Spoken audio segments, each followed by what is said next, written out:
Because hardware changes. I mean, that's the other thing is like I have to keep up with this stuff, and it's like, okay, some of this stuff changes, and it's really hard to keep up with it. So anyway, but we'll cross that bridge in the future.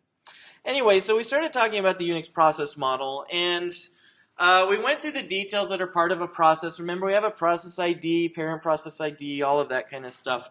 We had these API calls for interacting with things. Fork was really fun because you call it once and it returns twice. It just happens to return in the current process and in a new process.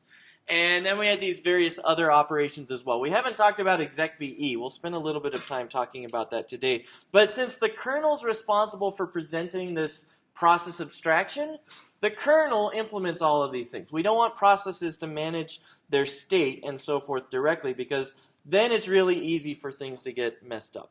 So we also had init as the ancestor of all processes. Remember that this has also changed over the last 3-ish years, and it's been not true on OS X for quite a while. If you want to try to find the equivalent, then look for launchd. You can try kill -9ing launchd just for funsies.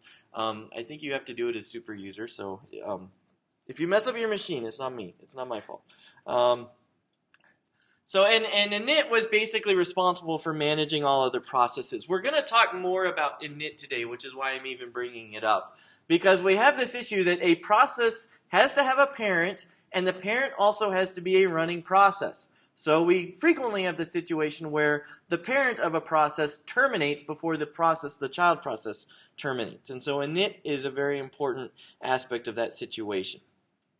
We also had zombies. We ended the discussion last time with zombies, where you basically, it's a process when it terminates, it doesn't immediately go away because somebody needs to find out how it terminated. Just sort of, that's part of the formalism of Unix. It just says, you have to find out what happened before that child process's state is entirely cleaned up. So that's zombies, and we had wait and wait PID, which are called to find out what happened to a process when it terminates. Okay. Let's see. This is where we're going to start picking up new discussion. When a process terminates, the kernel actually informs the parent that it terminated by sending it a sigchild signal. Okay? So sigchild means something happened to your child process. You may want to know about it. And so, like it's here, the final steps of a process terminating are the kernel is informed, because obviously the kernel is the thing managing the state for the process. So eventually it goes back to the kernel, and so the kernel can go ahead and send sigchild signals to the parents when the child terminates. It's pretty easy. So here's a simple example. We have handle sigchild, where we go ahead and wait on the child process. Notice the sig argument just says what signal number occurred. It's not very useful in this context because we're only going to be handling sigchilds. But we go ahead and wait on the process. We receive the status value. All we really do is say, this is the process that died. And we have a weird thing that we're doing here. Why are we doing this? Well, just for fun. We're sleeping for a second at the end of our sigchild handler, just to illustrate some details here. Here's the main function. Notice we spin up 3 child processes. So I is 0, I is less than 3, and inside here we basically say if fork returns 0, then we're in the child. And we should print that, hi, we're the child, sleep for 5 seconds, and then terminate. And that's all we do inside the child. The parent, though, will just keep going through this for loop, and so it'll spin up 3 child processes, and then it will go ahead and wait for signals to arrive. So while one, pause again. Okay? Pretty simple code. If you run it, you'll notice something that's a little bit unusual with it. So we run it. What happens is you get 3 messages from the various child processes saying, hey, I'm child so-and-so. And you can see that these process IDs are all increasing linearly just because that tends to be the way the kernel hands out process IDs. It's not really, don't draw any conclusions from the specific process IDs. Okay, but anyway, we get these messages, and then 5 seconds pass, and then they all terminate. So we get a bunch of sigchilds all delivered to the process, the parent process, all at the same time. And what happens is we get a printout from the sigchild handler that this child process was reaped. And then, of course, the sigchild handler waits for a second, and then we get another child process was reaped, and then our program halts. And it does nothing else. It just sits there and waits forever until you hit Control-C, because we don't have a Control-C handler. So we can still terminate it, or Control / or turn off the power, or pull the plug, or whatever. So why is it doing this? Can anybody explain the behavior here? We have talked about it, and it doesn't have anything to do with hardware caching, by the way. So does anybody have an understanding as to why it's behaving this way? We spent a lot of time, it was kind of boring discussion, I know, but we spent a lot of time talking about a couple of bit masks the last couple of lectures.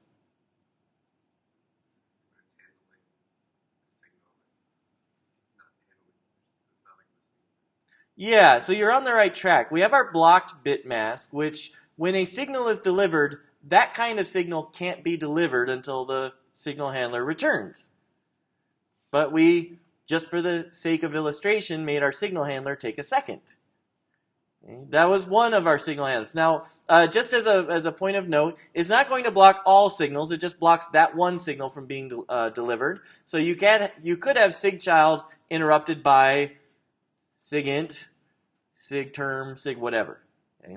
So certainly other signal types can be delivered, but that kind of signal is blocked. It takes a second. Now remember also we have 3 signals all being delivered rapid fire. 3 SIGCHILD signals being delivered rapid fire. So the pending bit mask, the bit gets set for SIGCHILD, and then when the kernel switches over to this process, it gets delivered, the blocked bit gets set, and then we have another SIGCHILD. What happens? Pending bit gets set again. So we have pending and blocked, both set. Now the third SIGCHILD comes in. What happens now? Well, we don't have a queue. We just have these bits. So the third SIGCHILD is discarded, and we never actually handle it. Okay? And it's funny, if you actually do this, it depends on the platform, because they're called different things. But you can see here that we have one process that is a zombie. And I think Linux actually uses the term zombie in top or whatever, but this is on OS 10, and it'll just say it's reaped defunct. It needs to be reaped. Okay. So anyway, 1099 is just sitting there doing nothing until the parent. Now, don't worry, you're not leaking processes. The operating system is clever enough to clean up. But this was the source code, and like I say here, we reap one zombie per SIGCHILD. But we already know, because of our discussion, that one of the SIGCHILDs is lost because of our SIGCHILD handler handling things once per second and once per second. It takes a second to handle it, and we get 3 all at once. 2 of them will get delivered because of the way our bit masks are managed, but the third one gets lost. Okay. So this is basically the slides take the long route. I'm going to take the fast route just because of time. But we have 3 SIGCHILDs in a row. They take 1 second to handle. First SIGCHILD's received. So the block bit map gets set for SIGCHILD. The signal is delivered. The second one is received.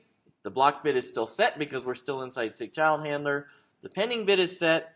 And then when the third SIGCHILD is received, that pending bit is already set, so it's just not delivered. Okay, so that's what's going on here. What is the point of all of this discussion? Well, the point is simply that we need to understand the signal delivery mechanism is very similar to the way that hardware interrupts work. It just sort of says, hey, something happened that you need to pay attention to, but you can't necessarily use it as a queue of events. There's no such real thing.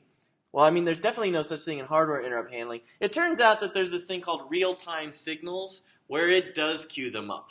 But obviously it imposes a pretty significant overhead on the performance of the system. So basically we just handle these things this way because it's just the fastest way to do it.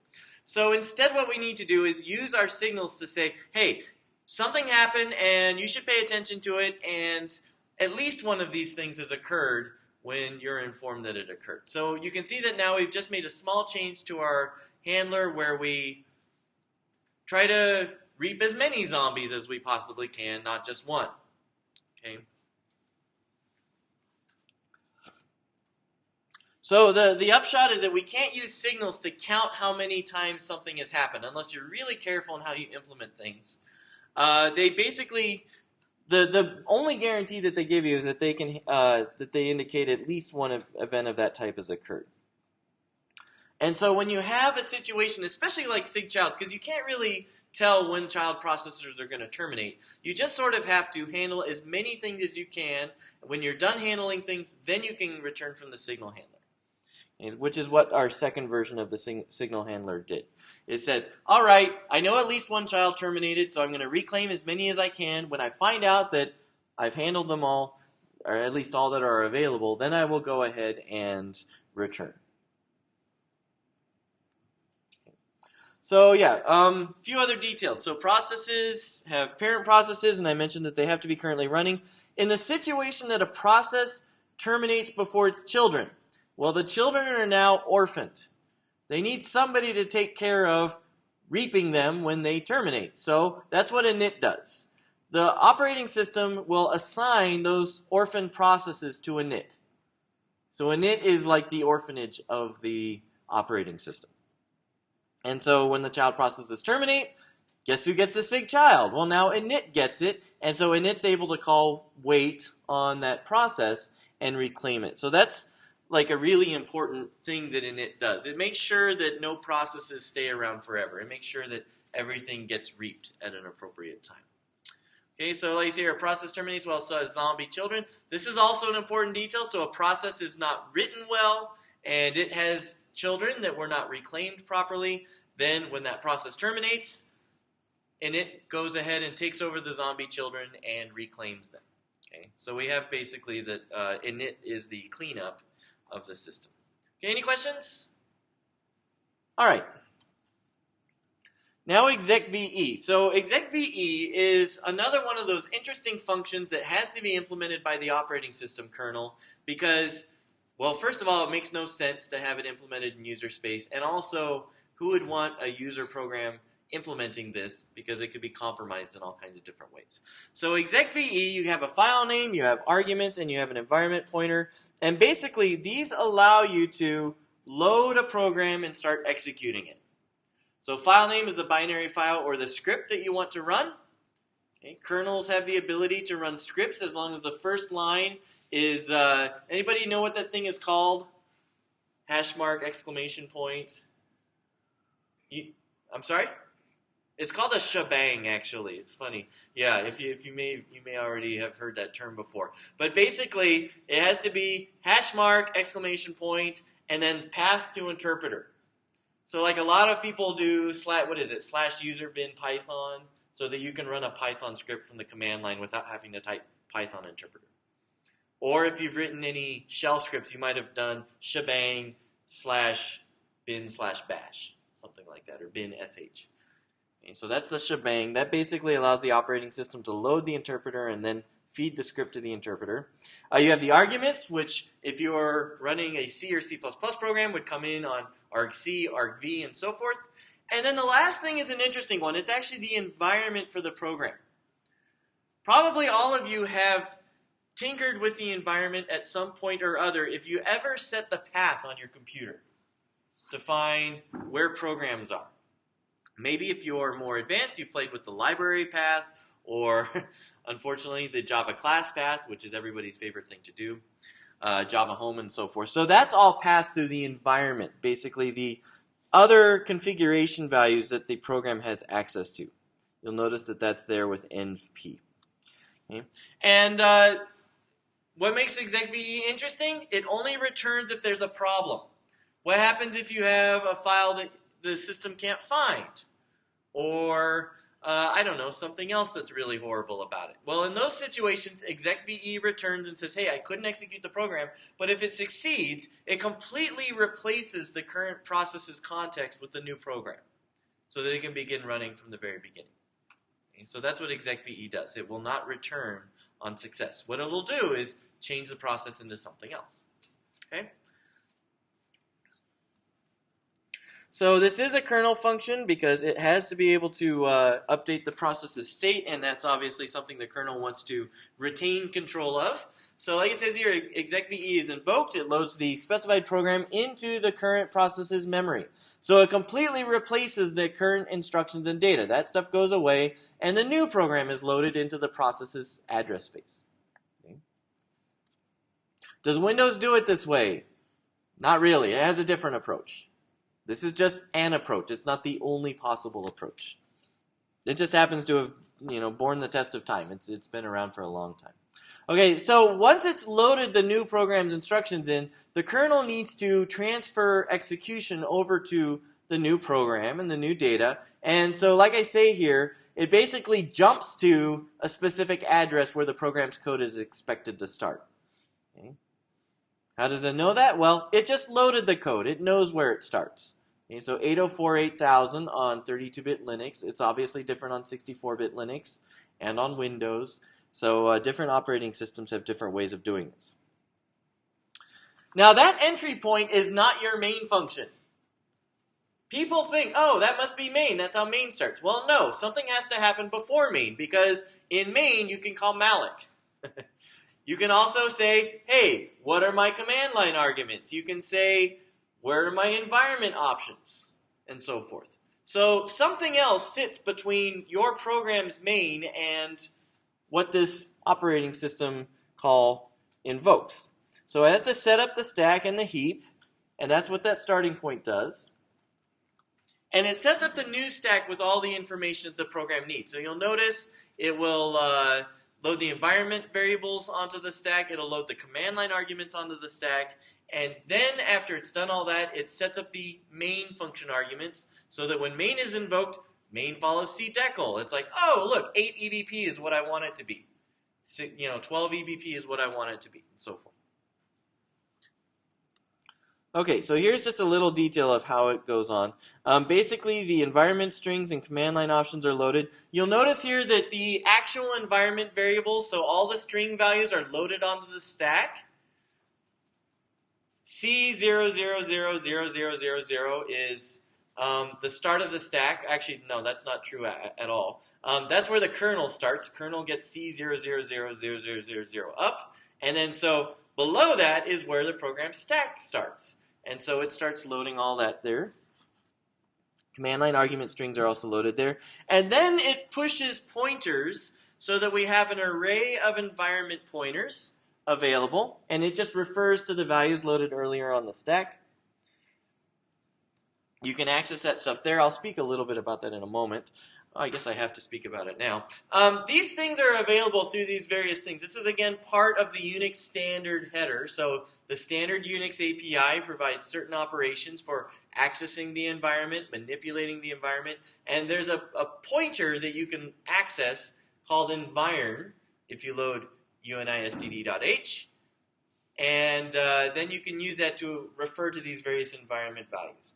Now, nobody wants to mess with this stuff directly, so they provide helper functions to allow you to access environment values. Say you want to look at your path, or you want to look at other things, then you can access those things through getenv, manipulate them with putenv and setenv and so forth. Okay. Let's see. What do I want to say? Are there any questions about this? The one detail that I'll mention is that you may not be completely comfortable with how the stack is being utilized here. We just throw a bunch of data into the top of the stack, and then we put a whole bunch of pointers to that data below that on the stack. The thing to keep in mind is that the stack is a tool. The stack is a chunk of memory. And so we can just throw a bunch of data in there and then have other values refer to values on the stack, earlier up on the stack. And the presumption is we never get to the point of popping the environment off. If we do, then we're really off the reservation at that point. So the stack is just a chunk of memory, and the OS is allowed to use it in any way that it wishes. It's just that when we get down to where our program is, we all follow cdecl, and everything is all just fine and organized. But we have this other stuff that's loaded above it that we can access, we can manipulate, but it's still part of the stack. It's just kind of a little bit of a weird way of using it. Okay. The only other thing that I want to mention is that there's a technique that's being used nowadays to keep our programs from being compromised as easily, and that's called stack randomization, where they don't always start it at BFFF, FFFF. They'll shift it a little bit. And so the presumption there is that it'll make it harder to attack specific values with specific addresses on the stack. So if we make it a little bit random, it makes it that much harder to compromise programs. That's where your no-op slides come into the picture of trying to make a big target. That helps defeat the randomization. But we won't get into all of that. Okay, so we have the environment now. We also have the command line arguments, which again are exposed to the program as an array. Well, if they're exposed as an array, we need to generate that array. So we have argv all the way up to argv argc. Maybe you knew this, maybe you didn't, but argv argc is always set to null, so you have an easy way of knowing when you're done. You don't actually need argc to access your arguments. You could just iterate over them until you hit null. Okay. And then finally we have the entry point for main. We have the stack set up for main, the frame. The arguments are pushed in reverse order. And if you are ever curious why you could say int main with no arguments, or int main with argc and argv, or it turns out you can say int main with argc, argv, and env if you want to access the environment pointer as well. You can do all of those things because cdecl is defined in such a way that you can have any of those call patterns and the arguments are there on the stack already. You can refer to them or you can ignore them. It really doesn't matter. Okay, questions?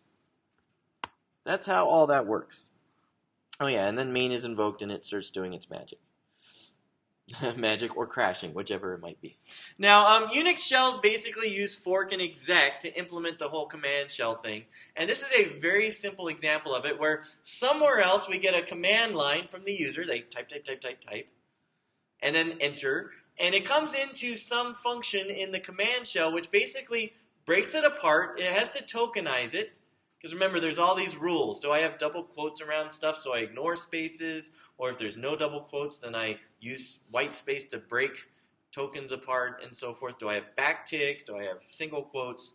All these things mean various things in shell programs. But let's say that I have some way of breaking it apart and tokenizing it into argv. And then I basically call fork. So the command shell forks itself. And now I have the command shell parent and I have the command shell child. Well, the command shell child is now responsible for execing the program. So I say in here, if execve is not happy, how do I know it's not happy? Well, it came back. If it's happy, it's not coming back. I'm turning into the other program. So if I have a problem, then I go ahead and print an error. Now, this is not ideal. I'd like to say a lot more, like, oh, the command's not found. I don't have permission to run it. Blah, blah, blah. You may have a whole bunch of different ways in which this fails. Too many processes can also happen if you are also fork bombing your computer in another terminal. So anyway, the child will then terminate, and you'll notice the parent just sits down here and just says, I'm waiting for my child to terminate. That's all it does. So that's how the shell waits for the child process to terminate. If we didn't have that wait PID, you would immediately see another command prompt while the other program is also running, and it's a little bit confusing, but you can do that. Yeah, if you add an ampersand, it basically won't wait, but it also does something with the standard input and standard output, so the child process will basically do a terminal stop, if, or I should say a TT in or a TT out, if the child decides to read or write when it's in the background. So you have a little bit more complex management going on than just that. But wait PID is the magic thing that doesn't happen when you put an ampersand on the end of your command. Okay? Any other questions? All right, so this is kind of fun stuff. The OS class has as its first assignment to run a command shell, or run a command shell. Anybody can do that. Write a command shell and do some of these various things in here. So you'll get some experience with that if you take 124. Okay, so fork. I should say the shell forks off a child, then execve the new program. So the new program completely replaces the shell state in the child process. And there's some little details about this which we'll talk about when it comes to virtual memory, because it kind of seems expensive to completely copy the context of a process into the child and then completely replace the process with a new context because we're starting a new program. And so there turns out to be another version of fork called vfork that you can use to fork off, and then you're expecting to instantly replace the context with something else. So vfork is more efficient when you're in that situation. So typically processes will vfork as opposed to forking. Okay, let's see. Yeah, so background processes, we already talked about that. The shell doesn't wait PID. There's a whole bunch of other details because there's a whole job management thing. FG, BG, foreground and background. Jobs lists the background processes, whether they're currently running or they're stopped.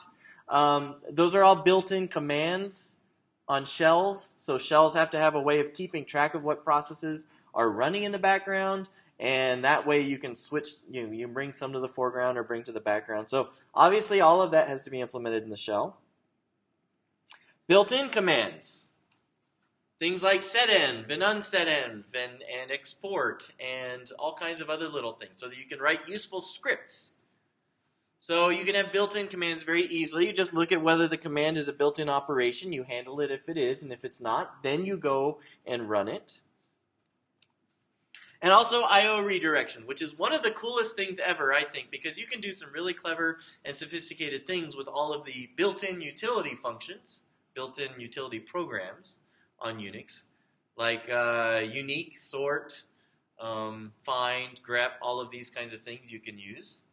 And you can redirect the output of one program to the input of another, so you can create some very sophisticated operations just using the utilities that come with Unix. Okay? So very, very helpful. Let's see, yeah, there's a few other things as well, like I don't do any error checking at all, which is horrible. You would like your shell to not just crash when it runs into a problem, like a file's not found or there's too many processes running or something like that. And there's a few other details as well. Yeah, background processes, if you're not going to wait PID then, you've got to wait PID sometime. So you've got to create a sigchild handler that goes ahead and deals with that situation as well. Okay. Any questions about shells at this point? That's basically all we're going to talk about with them. You do not have to write a shell for CS24. It's not hard, but you don't have to do it. I have to have something easy in the OS class.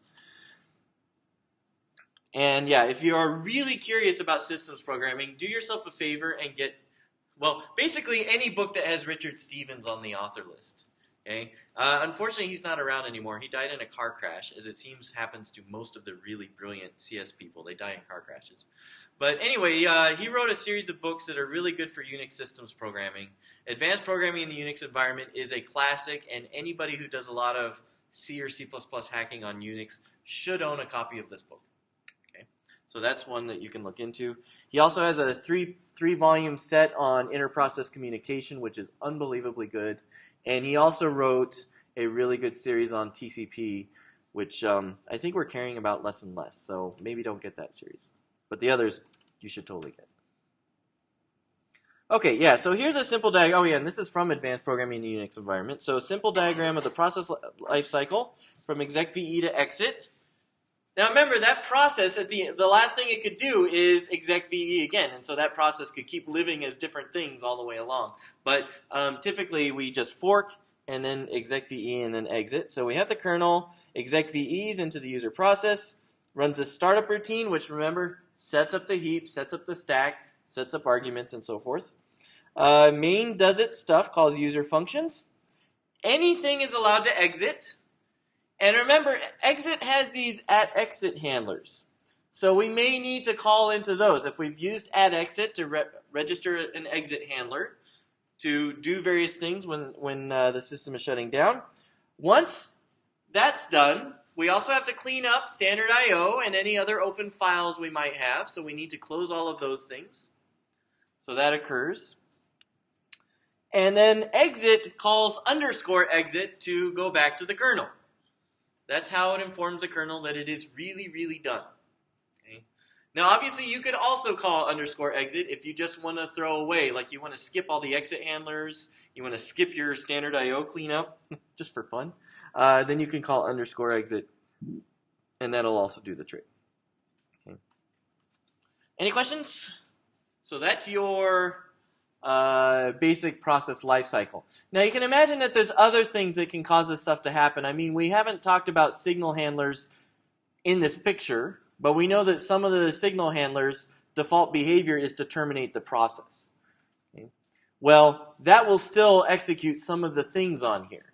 Like, I'm pretty sure exit handlers get called when a signal terminates the process. Okay? So there's a few things that aren't represented, but this is basically normal operations sans signals is going to follow the sequence of operations. Okay, so that's the Unix process model in a nutshell. We're going to talk a little bit more about the rest of it. It is very powerful as far as what we can build. And you'll notice that we've talked about processes, how they work, how they can be terminated, how we can handle bad behavior, how to load processes. And so basically we now have a system that not only can we do multitasking, but we can even start general programs, whatever the user might want to run. And so applications can use these tools to build pretty sophisticated systems. Databases, web servers, Facebook, whatever, whatever you like. Of course, that's not how it works under the hood. And so what we're going to start talking about now is how this is actually implemented. We're going to start diving into some of the details of it. And remember, for example, we had 3 process states. We had running, stopped, and terminated. Those were our 3 process states. Well, it turns out that that's not enough for the way that we manage processes on the system. So we're going to start talking about that kind of stuff. We will have a very high-level overview, and you can imagine that a lot of these things are platform-specific. Again, they're conventions. They're not, sort of fundamental ways that we must do things. There's many different ways to actually design this stuff. This is just one way, and it's a pretty accurate representation of how Unix systems do it. Okay, so we have this state machine basically that we have to implement. This was the abstraction that's presented to users. Now the thing that I want to point out here is that we have running and we have stopped and terminated. And I said running means that it either has a processor or it could be scheduled for a processor.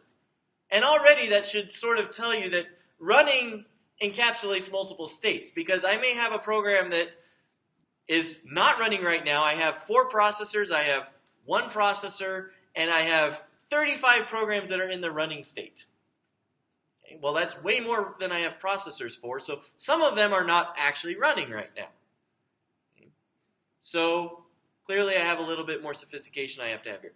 Stop. The process will not be scheduled for execution until it's resumed. Well, that's kind of a user convention. I'd like to be able to put it into the background or stop it and come back to it later. But I also may have a process that just did something dumb like read from the disk or read from the network or even worse, read from the user. And it's now going to be waiting milliseconds or seconds or minutes or hours for data to come back. Is there any point in putting that process on the processor? Yeah, it's like, why would I even schedule it? So clearly the state machine that we have to implement is far more sophisticated than this. Okay, so let's go ahead and start developing this. So running processes can make slow system calls. This is what I just talked about. So the kernel has to mediate these operations on behalf of processes that are waiting for hardware to generate data, or wetware if you're talking about a human being. So we have another process state which is blocked, which basically means I am not ready to run. Don't even give me the processor because I can't do anything with it. It doesn't mean that it's not schedulable. Well, I mean, I'm trying to think of the right way of explaining this. It's not stopped by the user. It's being stopped by a hardware issue. It's waiting for hardware to generate data. Okay. Running processes can be stopped. So this is what I was talking about before. You can type Control-Z, and that stops the process. You're basically saying, it could run, but I don't want to run it, so don't schedule it right now. And so you resume it by setting it as sig continue. Okay. And of course, you could have a situation where it just read it just tried to read from the disk, and now it's waiting for the disk to respond, and then you stopped it while it's in that state. So we have blocked and suspended, and now you could have blocked and suspended. Okay, so we have those kinds of situations as well. Okay, so the kernel needs to basically figure all this stuff out. And so basically, this is the first part of it. This is the easy part. My compute-intensive program is running. maybe I'm doing a ray trace of some scene or something like that. So I have one process running per CPU. So when we're talking about this state diagram, we only have one process in the running state per CPU that we have. So even if we have 35 processes, well, most of those are going to be in the ready state, not in the running state. Okay? When the OS says, okay, you've had enough time, the hardware timer interrupt kicks off, and that process is moved from running to ready. We save its context, and we move it back to the ready queue, or whatever it is, okay, until it's picked again. A running process can also do something that takes time. Read from the user, read from the network. So in that situation, it goes into the blocked state, where it requests some slow resource, and then when the resource finally becomes available, then it moves from blocked to ready. I can now schedule it again. Now I can also stop a process, and what you'll notice is that we move from ready to ready suspended. Because really, I say to one process, stop this other process for me. That's why it goes from ready to ready suspended. But it also may be blocked, and it moves from blocked to blocked suspended. And if the resource becomes available, I move from blocked suspended to ready suspended. And then, of course, the last thing is that processes can terminate. So we'll move from running to terminated. And again, it may seem weird that we go from ready to terminated. From running to terminated. We have various ways that we can do this. But remember that even if I kill a process or the process seg faults or something like that, there's a few things that have to happen as the process terminates. So that's why we give the process, the CPU, a little bit longer, and then it moves into the terminated state. Okay? So are there variations of this diagram? Definitely. But this is a pretty good representation of what happens on Unix. Okay, any questions? Alrighty. We're getting pretty close to done.